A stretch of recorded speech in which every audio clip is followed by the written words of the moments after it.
Good morning sir. Shanti, Diya London నుంచి వస్తుంది కదా, ఎయిర్పోర్ట్ కార్ పంపించావా? ఉదయాన్నే శక్తిని పంపించానండి. Morning sir. రామ్ సార్. వాళ్ళ 12 వరకు ప్రైమ్ మినిస్టర్ మీటింగ్ ఉంది. Yes sir. ఈవినింగ్ చండీగఢ్ లో అగ్రికల్చర్ మీటింగ్ వెళ్ళాలి. నైట్ మళ్ళీ ఢిల్లీకి రావాలి. Give me a plan according to this. Okay sir. వెళ్ళొస్తాను శాంతి. సార్ పిఎం మీటింగ్ పూర్తయ్యాక డైరెక్ట్ గా ఎయిర్పోర్ట్కి వెళ్తే 2 గంటలకు ఇండిగో ఫ్లైట్ ఉంది. అది క్యాచ్ చేస్తే కరెక్ట్ గా ఈవినింగ్ మీటింగ్ వెళ్ళిపోవచ్చు. బట్ చండీగఢ్ లో మీటింగ్ పూర్తయ్యాక నైట్ ఫ్లైట్ లేదు సార్. అలాగే రోడ్ జర్నీ చేయడం కూడా సేఫ్ కాదు, ఎందుకంటే 2 చోట్ల డైవర్షన్స్ ఉన్నాయి, బ్రిడ్జ్ కడుతున్నారు. నైట్ అక్కడే స్టే చేస్తే ఉదయం 7:55 కి ఫ్లైట్ ఉంది. అది పట్టుకుంటే 10 గంటలకు పార్లమెంట్కి వెళ్ళిపోవచ్చు sir. Okay, do that. Okay sir, I'll take care of it.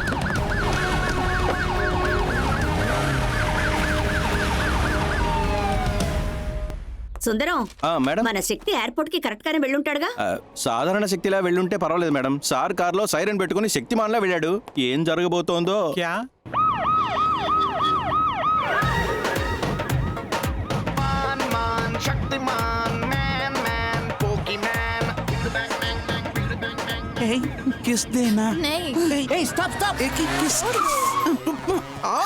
పగలు నడి రోడ్డు మీద కారులో ఒక అమ్మాయిని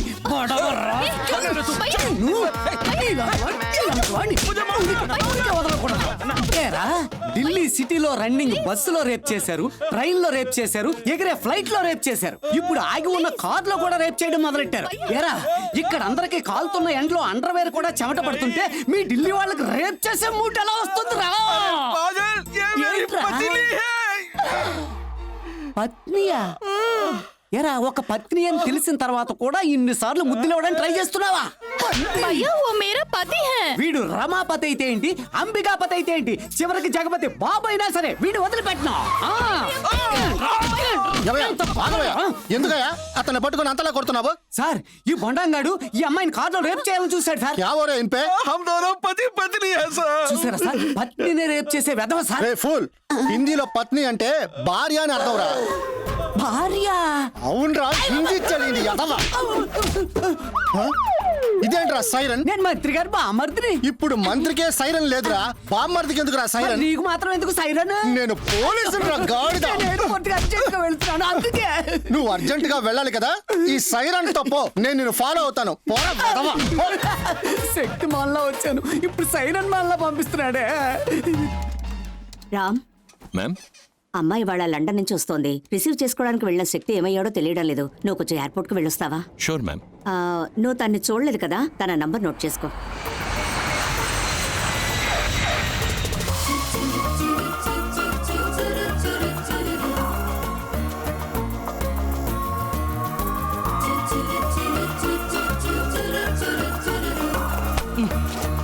sorry. It's okay.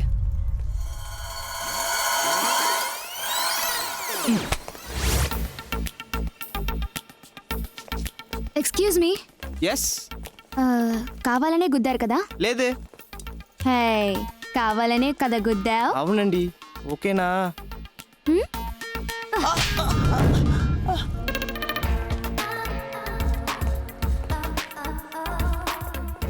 Idiots, pickup చేసుకోవడానికి ఒక్కడు కూడా రాలేదు. కార్ వచ్చింది. హే డ్రైవర్, ఎందుకు కార్ దగ్గరే నుంచున్నావు? అరైవల్ గేట్ దగ్గరికి రావద్దా? Sorry madam. ఏయ్, లగేజ్ ఎవరు తీసి పెడతారు? సారీ.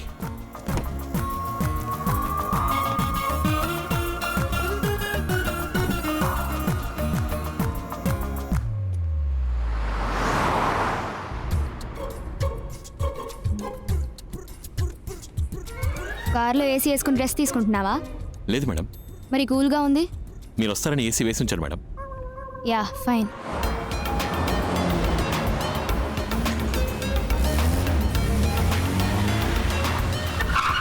Welcome madam. దియా, ఎలా ఉన్నావురా? ఏం డ్రైవర్ని పంపించావమ్మా? లగేజ్ కూడా తీసి పెట్టలేదు. పోమా. అతను డ్రైవర్ కాదు, front office manager. IAS exams రాసి రిజల్ట్స్ కోసం వెయిట్ చేస్తున్నాడు. డ్రైవర్ లేడని నేనే పంపించాను. ఇదిగో, నువ్వు లోపలికెళ్ళు, నేను వస్తాను. Hello, hold on. మీరు డ్రైవర్ కాదని చెప్పొచ్చుగా? చెప్పకపోతే నాకెలా తెలుస్తుంది? It's okay. ఏంటి ఇట్స్ ఓకే? చెప్తే అనవసరంగా మీతో గొడవ పడేదాని కాదుగా. మీరే నన్ను తిట్టేలా చేస్తారు, తర్వాత మంత్రి కూతురికి గౌరవం తెలీదు, పొగరబోద్దని ప్రచారం చేస్తారు. నేను అలాంటి వాటిని మిమ్మల్ని మీరే ఇన్ఫీరియర్ గా చేసుకుని అందులో సుపీరియారిటీని ఎంజాయ్ చేస్తారు, అంతే కదా? ఓపెన్ చేయండి. మీరు వెళ్ళి కార్ ఎక్కండి, మిమ్మల్ని తీసుకెళ్లి ఎయిర్పోర్ట్లో డ్రాప్ చేస్తాను. మీరు లోపల నుంచి రండి, నేను ప్లాక్ కార్డ్ చూపిస్తాను. మీ లగేజ్ తీసుకొచ్చి కార్లో పెట్టి నేను డ్రైవర్ని కాదు ఫ్రంట్ ఆఫీసర్ మేనేజర్ అని చెప్తాను. అప్పుడు మీరు కార్ ఎక్కండి, మిమ్మల్ని మళ్ళీ తీసుకొచ్చి ఇంటి దగ్గర డ్రాప్ చేస్తాను. మీరు దిగి ప్రశాంతంగా లోపలికి వెళ్ళండి, ఓకేనా? Hello damn it. Diya Diya నువ్వే వచ్చేసావా? రే బుర్ర తక్కువ మావయ్య, ఎయిర్పోర్ట్ కి రాకుండా ఎక్కడ తిరిగి వస్తున్నావురా? ఏదో తప్పు సరిదిద్దపోయి హిందీ తెలియకుండా నేను పడ్డ అవస్తుందే. ఇన్నేళ్లుగా ఢిల్లీలో పడున్నావు కదా, హిందీ మాట్లాడ రాదా నీకు? అయ్యో హిందీ మాట్లాడమంటే మాట్లాడతాం. బుద్ధిమాలినోళ్ళు హిందీలోనే నవ్వమనేట్టున్నారు, హిందీలోనే ఏడవమనేట్టున్నారు. పిచ్చి పట్టి కొట్టుకుంటున్నారమ్మా. చూడుదియా, నువ్వు ఊర్లో లేనప్పుడు ఈ ఇంట్లో నన్ను ఎవ్వరు పట్టించుకోవట్లేదు తెలుసా? నేనే పట్టించుకోలేదు. పర్లేదులే, చిన్న వయసు నుంచి కలిసి పెరిగాం. మావయ్యగా నేను అది ఎక్స్పెక్ట్ చేయట్లేదు.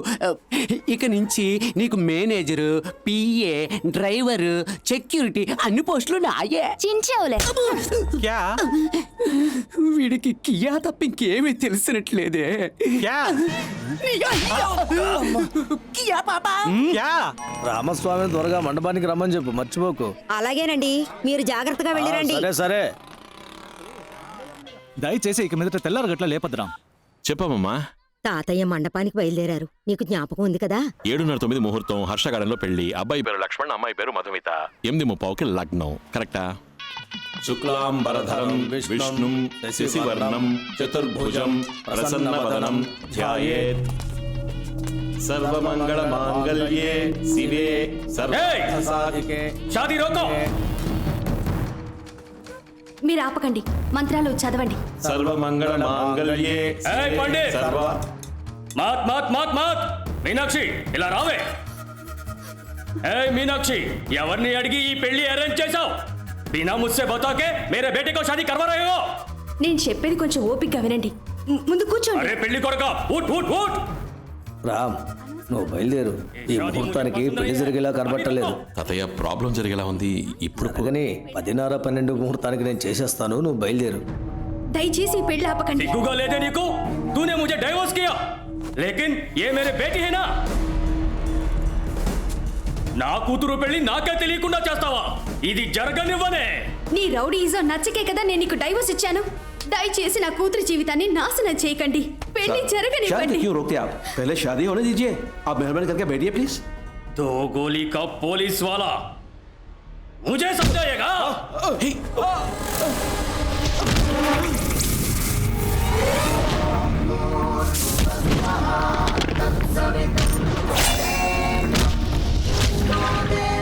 నువ్వు నాకే కదే బిడ్డను కన్నావు, లేదా వేరే ఎవరితోనైనా కన్నావా? చెప్పవే.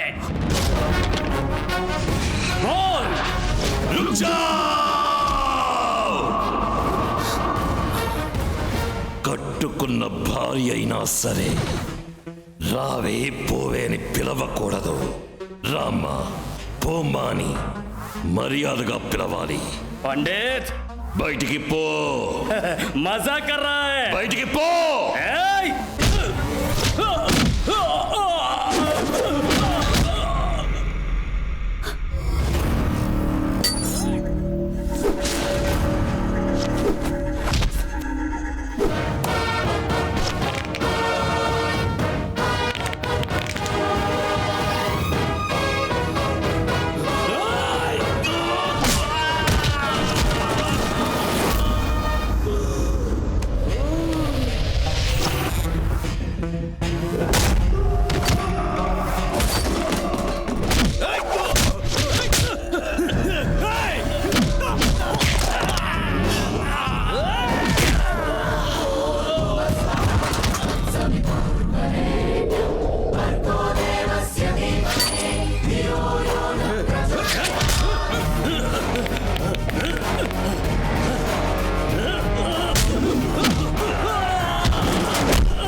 మాంగళ్యం తంతునానేన మమ జీవన హేతున కంఠే భద్నామి సుభగే త్వం జీవ శరదాం సతం.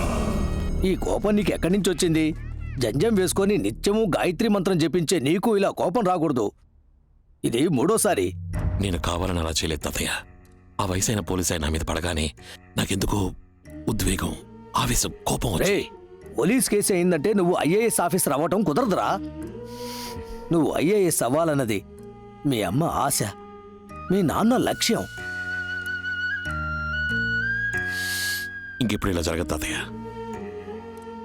ఎంత మీరు సాత్వికంగా పెంచాలనుకున్నా వాడిలో వాళ్ళ నాన్న గుణం ఉండడం సహజమే కదా.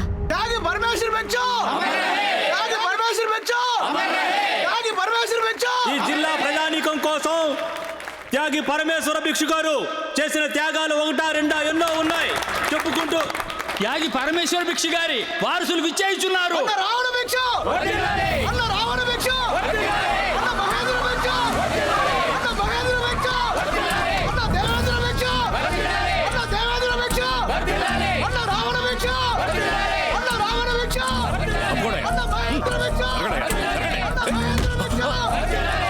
Sorry sir. తమ్ముడు వద్దు, వెళ్ళిపోదాం.